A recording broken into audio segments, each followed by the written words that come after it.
and also dementia. So services may be provided in a home, in a facility, in a senior center, care home, nursing facility, provided in all different places.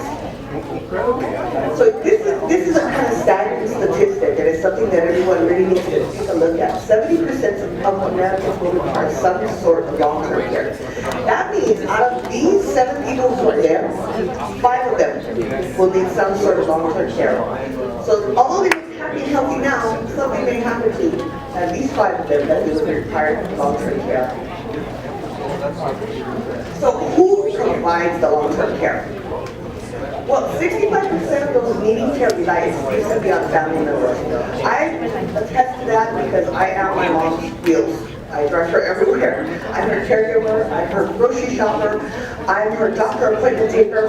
I am one of that 65% providing the services. And most of this care is provided by those ages 45 and up. Now, I'm not sure if you're familiar with the term, but the term is sandwich generation. These are usually women who have children that they're raising, but they're also taking care of their parents. So they are the meat of the sandwich. So a lot of times, seniors rely heavily on their adult daughters to help with services and care. And nearly 25% of U.S. households are involved in helping care for a spouse or relative. And that's the household, that's not single. So that would mean, mama is living with us, or living next door to us, and we're all providing care. So if you look at it, 120 million Americans report getting care, which is unpaid for, meaning by family members, friends, volunteers, church services. Those would be the people who are providing the unpaid care. So when you look at care is kind of a pretty simplistic word, but it means a lot of different things. For care, you're looking at help with physical needs, activity of daily living, bathing, showering, toileting, eating. Those are pretty simple things, but that also comes under the term care. So also physical needs include meal preparation, shopping, errands and appointments, getting them from place to place, helping them with ammunition, transfers, moving around, medication reminders and appointments, housekeeping, just keeping the house clean, linens, clean laundry, doing things of that nature. These are all physical needs that a person receiving care would need. And of course, medical equipment and supplies, nursing care if necessary, occupational physical therapy if necessary. These are the physical needs that a senior needs. But there's also a different aspect of care, which is also emotional needs. Every senior, and I put independence on the top because that's one of the biggest things that seniors want to maintain is their independence. Companionship, personal safety, happiness, self-esteem, all of these things are provided with the care. So not only are you getting your physical needs met, but you're also getting the emotional needs met. So I like this picture. If you take a look at this picture, these seniors look like they're happy and they're enjoying life. Looks like both their emotional and their physical needs are being taken care of. The one that I really like is the one with the caregiver and her right in the middle. Looks like they had Thanksgiving dinner and she made a turkey with her caregivers. But if you want to see one that's funny, up in the corner they've got a big old snake on their lap. So these are physical and emotional needs being met. And as you can see, they all look pretty happy about it. So that's what the main goal is. So let's get into the nitty-gritty. With options for care, first off, as we said earlier, family caregivers and respite care. As I said, I am a family caregiver. I do know this. How many of you expect your kids to help take care of you when you need help? Anybody expect their kids to take care of you? Do they know? Okay. Okay. And the point that I'm getting at is that when my mom, before she got to the point where she needed care, we had a discussion. And I love my mom to pieces. I absolutely do. But when I told her, Mom, there's a line that I will draw. And once it gets to that line, we're hiring someone. And she said, well, what's that line? And I said, when you can no longer use the restroom on your own, we're hiring someone. So that's kind of, we've already established that, and we know I can do all the other things for her, she's fine. Once she can't do that, we're gonna hire somebody. So care is often supplemented by a home care agency or volunteers, church members, friends, and they also help give the primary caregiver what's called respite care. Now you hear the word respite kind of tossed around a lot, and what respite is, it's not for the person receiving the care, it's for the caregiver. Respite care is for the caregiver to get a break. So when they say, I need some respite help, it's for the caregiver that needs the help. And that would be providing the help for the senior that actually needs it, but it's to give the caregiver a break. And so one of the things about family caregiving is that family caregivers and friends and family, they have their own lives going on, so they provide services around those lives.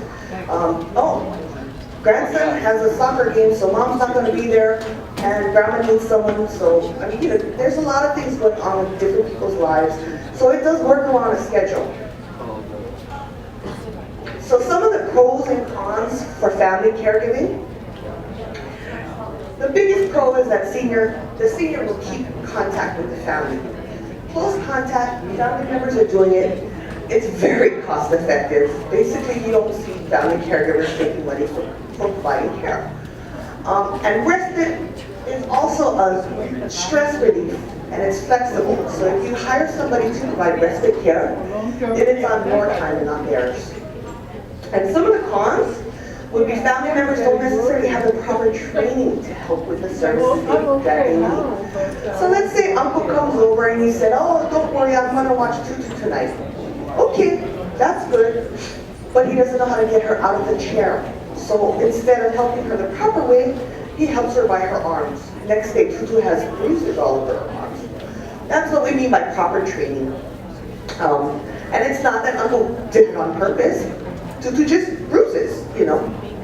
Caregiver burnout is a common factor for family caregiving. I actually know a woman who is the primary caregiver, and her burnout has been quite excessive. She started losing a lot of weight, and her hair's falling out. Poor thing, she just needs so much more help than what she's getting. So caregiver burnout is common, and that's where the health may suffer as well. And sometimes when it's a possibility, or when they're able to, the senior might have to move in with the family member. So our next level up would be home care.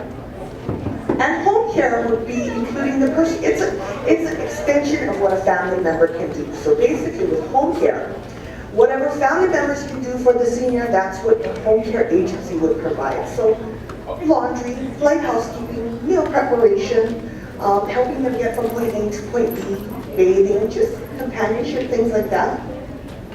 With home care, services are customized to the client, to the senior. So if in the morning, Tutu's fine, she gets up, she gets dressed, she makes her breakfast, but sometimes in the afternoon she gets really tired and she has a hard time making her dinner. You would hire a home care agency to come in for the evening hours so that Tutu has somebody making sure she's got her dinner and making sure that she's safe and getting back to her bed at night. So care for home care services can be provided privately, through a registry, or through an agency. And some of the differences between this, privately is when you become the employer. You're paying them from your hands to their hands as the caregiver. You are now the employer, you're responsible for any insurance, taxes, things of that nature, whatever you folks decide. Now mind you, there are a lot of people who will do caregiving for cash. That's not usually an issue. But as the employer, you are responsible should they get hurt in your home. So that's something to keep in mind with private. A registry would be an organization that has a list of private caregivers, and they become contracted hires. So they actually make that, they're not employed by you directly, you're employing the registry, and the registry makes sure that their taxes and everything is taken care of. So, and the last one is agency. An agency, you're hiring an agency.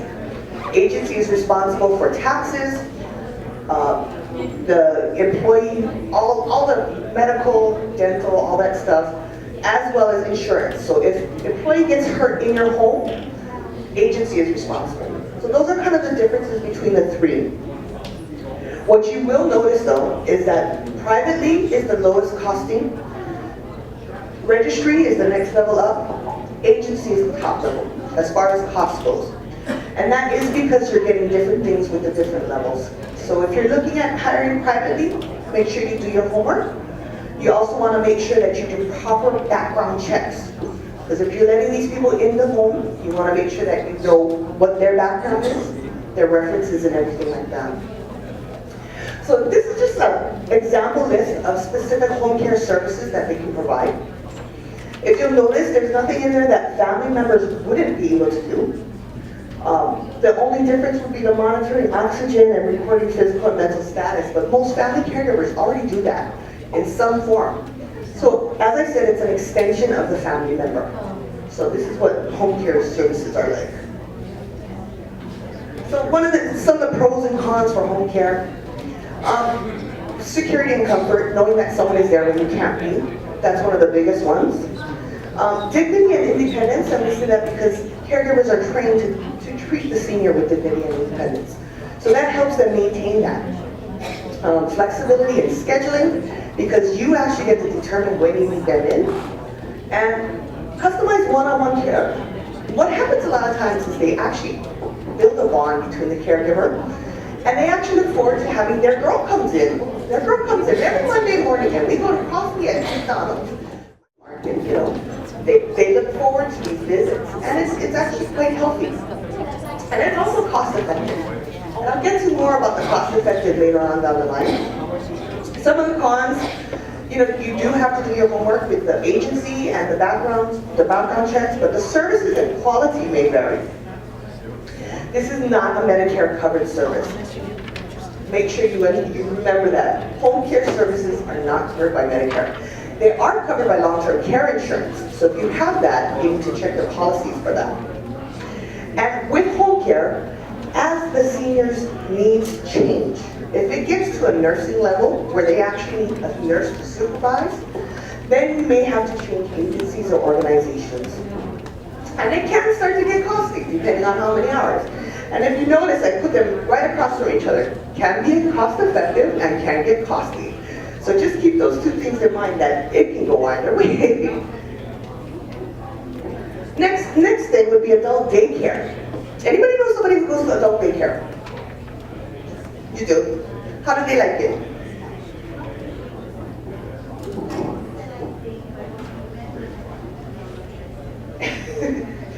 She said he likes it, I think, but men don't express their feelings. Adult daycare is actually really beneficial for family caregivers.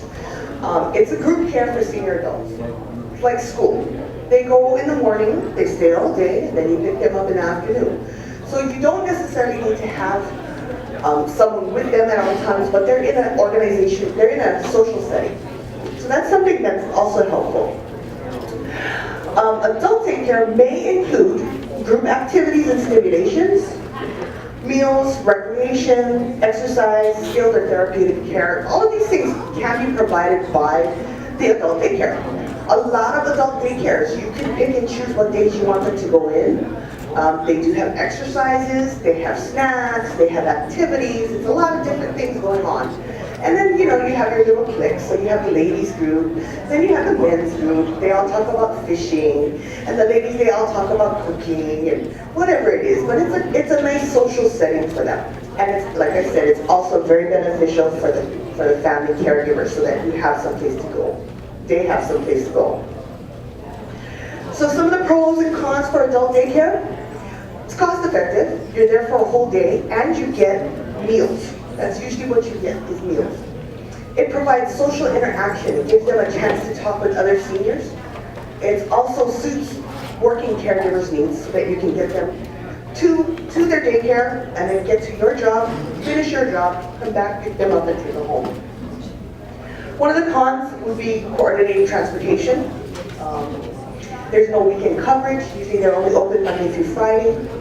And it may lack individualized attention from the actual aides that are working. Usually there's a ratio. So you'd have one aide for maybe 6 to 8 seniors. So there's not a lot of interaction with the care, with the aides, but there is an opportunity for them to have a lot of interaction with other seniors. So the next level up, and I'm building up to the more skilled services so that you have an idea how we're doing this. Home health care. Now, you may ask, what's the difference between home care and home health care? Very simply put, home health care would include skilled nursing services that would need to be supervised by an RN. So if right now you don't need that level, you don't necessarily need to use a home health care agency. Medical services are also delivered at the place of residence. So with the RN, you're able to have blood draws, you have infusions, and they can do more for your senior as medically needed. It's usually prescribed by a physician, which is why Medicare will cover some of home health services, because a physician has prescribed it. Care providers are nurses, physical, occupational, and speech therapists, as well as home health aides. So you get a bigger range of services, whereas with home care, it's usually companions and home care aides. It's often used temporarily during the transition from rehab or hospital to home. And this is one of the services that sometimes get overlooked. Anytime a senior winds up in a hospital, a lot of times what they'll do is they will actually prescribe care, rehab care, for them when they go home. And that's to get them stronger so that they don't come back to the hospital again. What sometimes happens though is they just say, no, I don't want that, I'm going home, I'm okay. Well, they wind up back at the hospital because they're not strong enough. So if your senior actually comes out of the hospital and they're saying, we're going to prescribe home health services, by all means, utilize it. You pay for the Medicare. You might as well have them give you a service back. It's usually a home health agency is the safest and most comprehensive source of assistance with medical services in the home. So here are some more specific home health services. Not different from home care services, but they can also provide the same services as home care. But this is more the reason why it's different. So they have the rehab, medical social services, counseling, infusion therapy, specialized services, laboratory diagnostic, case management, nutritional. All of these are more medical-based services, so that's the difference. Yes? That's when they do, if they're coming home from the hospital and they still need antibiotics, they still need medication, they still need something, so they're still tied to an IV. So they would still need that, and that needs to be monitored. So some of the pros and the cons. Pros is definitely staying at home while you're rehabilitating. Medicare pays for this service, yay! And there's a limited risk of communicable diseases. And I like to point that out because what people don't realize is sometimes a senior will go into the hospital for one thing and come out with a bug. And that's what you avoid when you're using home health services, is that they don't get that transferred illness because they're with other, yes?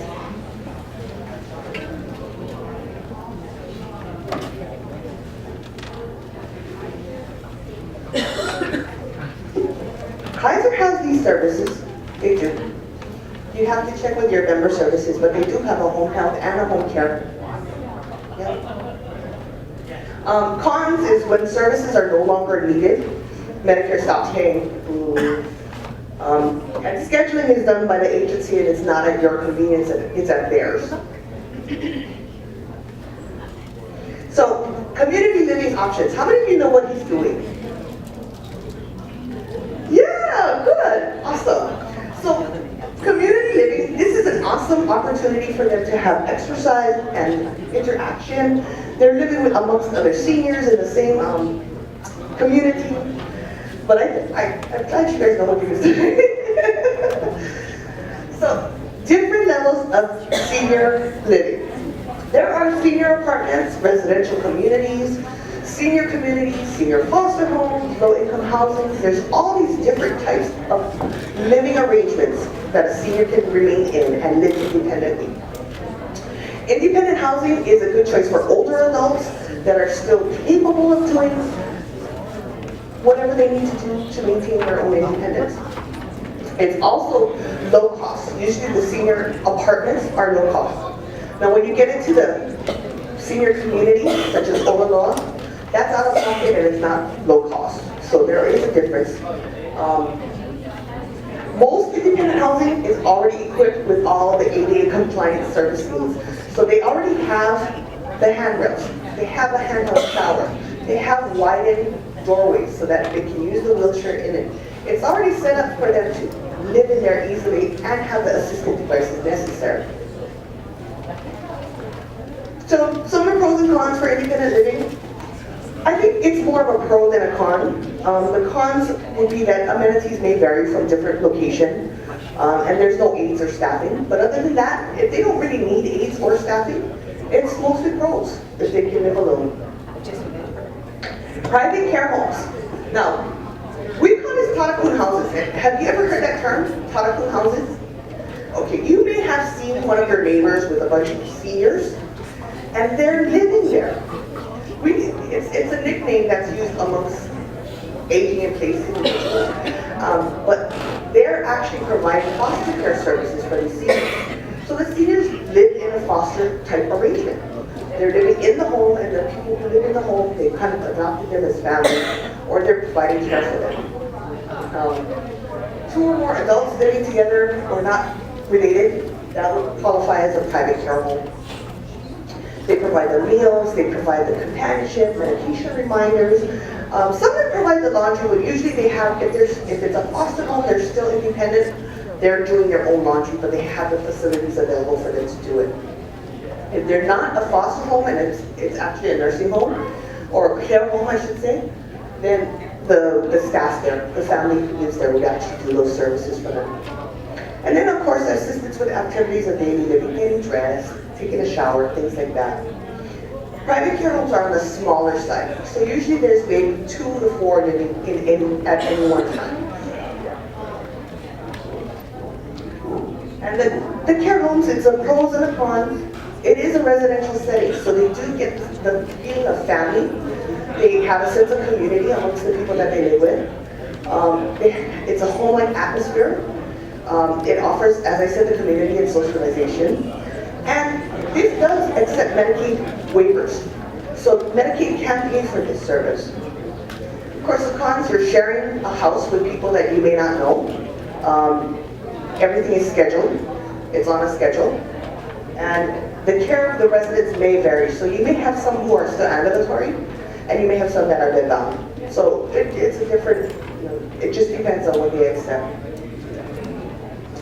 Assisted living facilities. How many of you know the difference between an assisted living facility and a care home? I see one hand way back there. Thank you. So assisted living facility, it's not quite a care home yet. You have staff who are there, but they don't have to provide services. So basically you have someone, for those who cannot live independently but don't really need a lot of help, they don't need nursing care, they don't have family who could provide the care services for them. And so they go into these assisted living facilities where someone helps to monitor their pills, make sure they have nutritional meals, they're around if something should happen. They have activities, they have games, they have a community there. It is a residential housing environment, so when you go to an assisted living facility, they actually have like their own units. It almost looks like their own little apartments. Doors are rarely ever locked in an assisted living facility, so privacy is at a minimum there. But they also have personalized support services. So with assisted living facilities, you can buy services a la carte. So if grandma needs bathing help, you're paying the baseline rent for the assisted living facility, which usually includes the meals, medication reminders, as well as laundry services and maybe housekeeping. You're getting that baseline, but then you're adding on shower services. Then if she not only needs shower services, but she also needs transportation, you add that on. So as the needs increase, you can add those services on a la carte. That's the difference with the assisted living facility. There are 24-hour-a-day staffing available. Usually there are nurses on staff at all times, So in case of a medical emergency, someone is there to help with that. With the assisted living facility, it promotes independence because you're still encouraged to do things for yourself. It provides a community. Long-term care insurance may cover some of the costs. It depends on your policy. If your policy includes assisted living facilities, that would cover that then. And the reason why I say always refer back to your insurance if you have long-term care insurance, because the newer policies will include this type of services. But if your policy is really old, it probably won't have this in there. So you want to make sure you check your policy. Medicaid might cover some costs depending on the level of care. And it's communal dining activities. If you notice, once again, cons, extra costs for additional services. It can get costly, and you may need to move if your needs change. If your needs get up to a level that they can no longer provide the care, then they will give you the boot and say, I'm sorry, we can't keep you here anymore.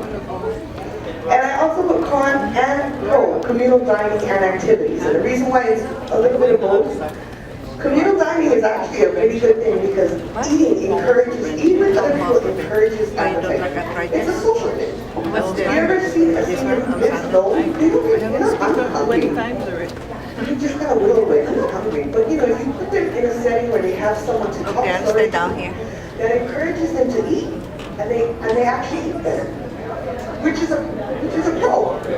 Then again, with the activities or communal, the con would be that you're eating when they want you to eat, what they want you to eat. So it is a good thing.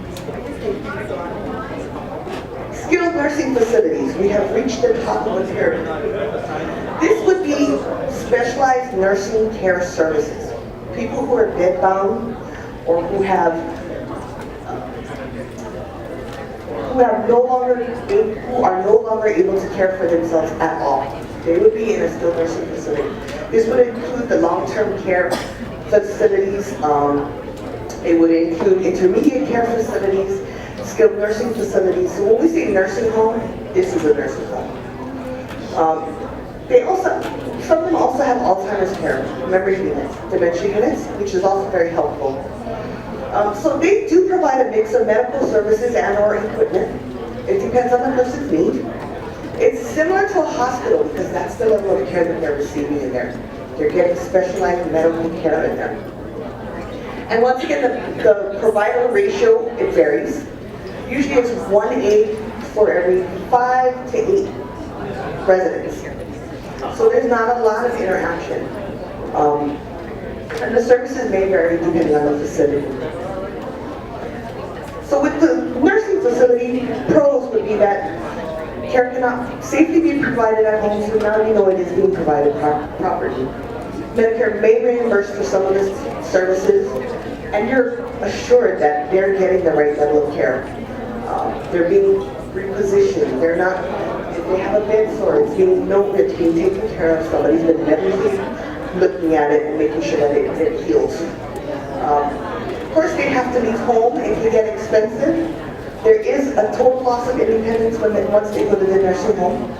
So you can see emotional changes in the senior when they wind up here. It's expected. And it can also be stressful for the family and the senior. So, Alzheimer care units. I actually have a really warm spot for Alzheimer's. When I first started working with seniors, I was in one of these units. And that was the first time I started working with them. They threw me in the Alzheimer memory unit, locked the door behind me, and I was like, oh no, what did I get myself into? One thing I can say about the Alzheimer care unit is that they are very attentive to the needs of the seniors. You have to be. With an Alzheimer patient, you never know what to expect at any given time. So there's specialized training for that. Usually the area is secured so they can't wander off. The activities are tailored to what their abilities are. And they usually play, a lot of old-time music from the 30s, music from the 40s, things that they can relate to. And you'll see a lot of them remembering the songs from back then, and they'll sing them. So it can be in an assisted living facility, it can be an offshoot of the nursing home. These specialist memory units You may have heard of some of the homes that specialize in it. Halekuike, Arcadia has one, Ponte Punaluu has them. There's all these different units that only have Alzheimer's and dementia patients. I'll tell you one thing that was fun about them, it was never the same day twice. That was that's fun about working in that unit. So I'll let you take a look at the pros and cons. The families sometimes, for lack of a better term, trip out because their loved ones are locked in.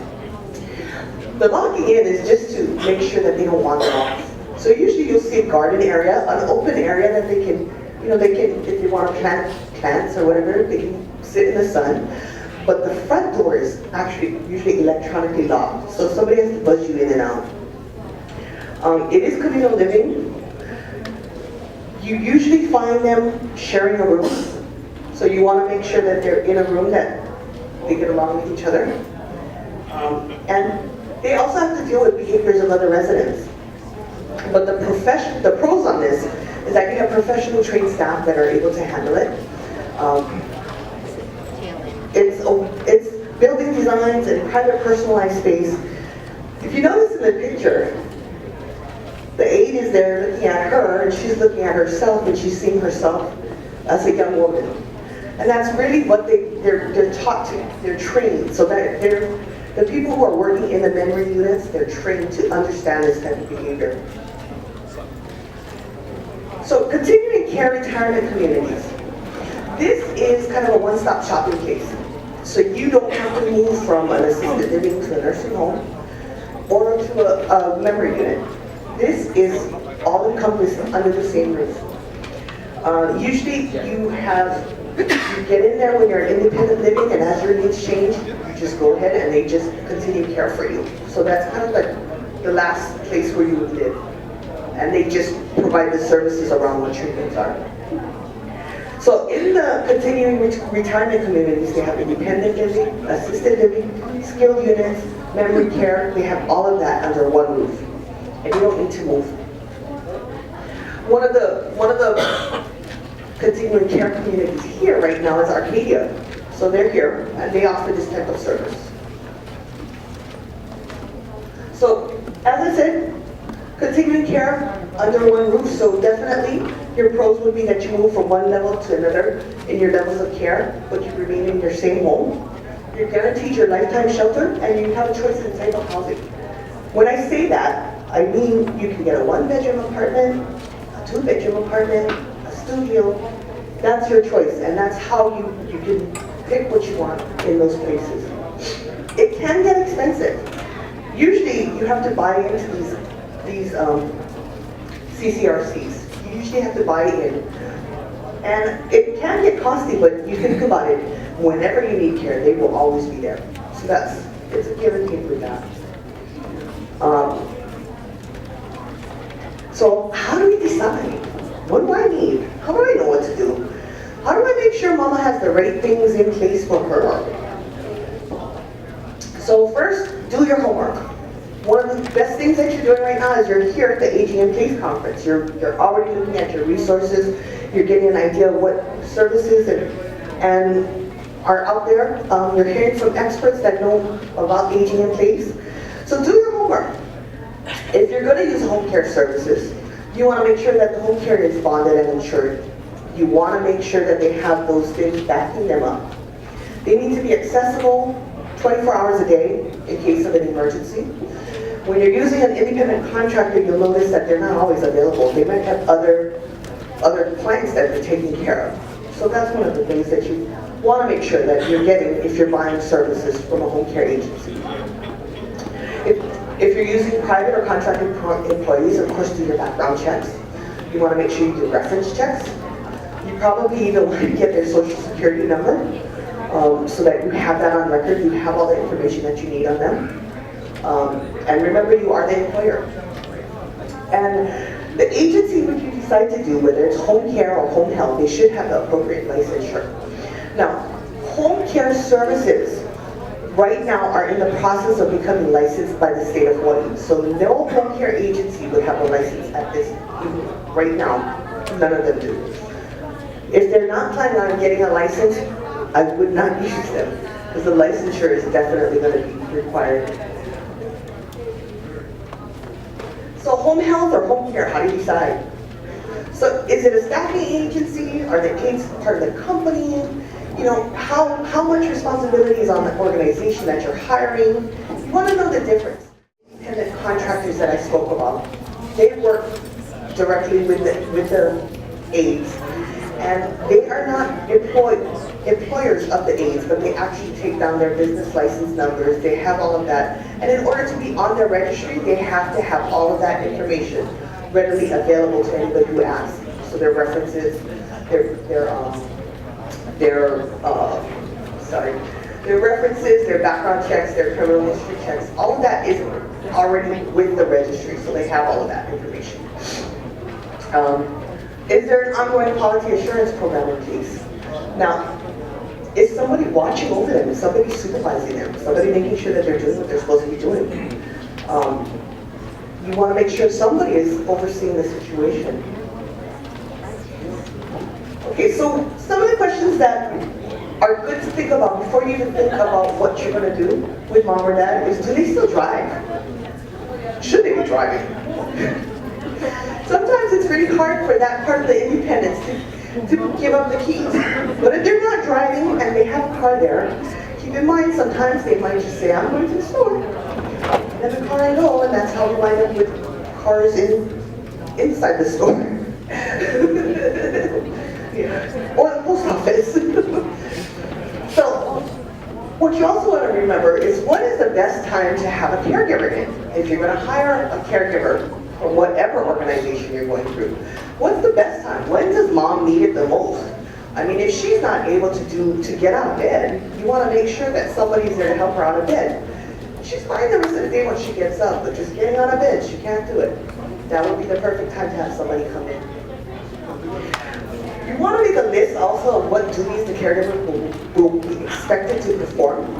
This helps make sure that you know what to expect, but it also helps them to know what's expected of them. And you want to have an ongoing dialogue with the caregiver. You want to make sure that you know what's going on in the home when either you're not home or when nobody else is there and that a caregiver is there. So what often is done is there's a logbook. And with the logbook, they communicate, family members and friends. And everybody who comes in the home can take a look at the logbook and see what's happening. Mom didn't have a good day today. She wasn't hungry. Mom, you know, she's not feeling well. This way it goes back and forth and everybody gets a better idea of what's going on when they're not there. Then also you want to know what kind of care sources are accepted. Do they accept cash? Do they accept credit cards? Do they bill you? Do they accept long-term care insurance? How do they get paid? And how are you able to pay them? So with facilities, you want to make sure you do your homework. Is the facility licensed or certified? Is that private care home licensed? Are they on the Department of Health OK board to do it? What are the policies should the level of care change? What do they expect you to do? Are they just going to tell you, oh, I'm sorry, we can't care for them, so you got to take them home now? Or do they have like a period, a transition period where they give you so that you can find a new place for them to go to? And of course, staffing. You want to ensure staffing is always available. And then you want to check online. These two websites actually tell you the grades of how these facilities are taken. So you can look them up and you can have a better idea. Do they have complaints? Do they have any complaints against their staff or anything like that? Make sure you write those down if you don't have those already.